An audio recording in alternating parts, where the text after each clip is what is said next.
Jesus came to give us the life and nature of God. Here is this beautiful thing.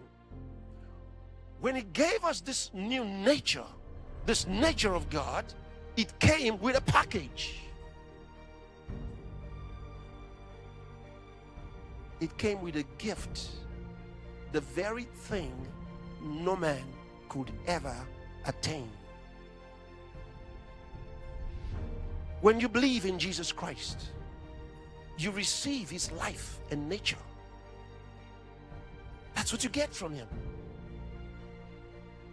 When you were born into this world by your mother and your father, you came with the life they had, the human life.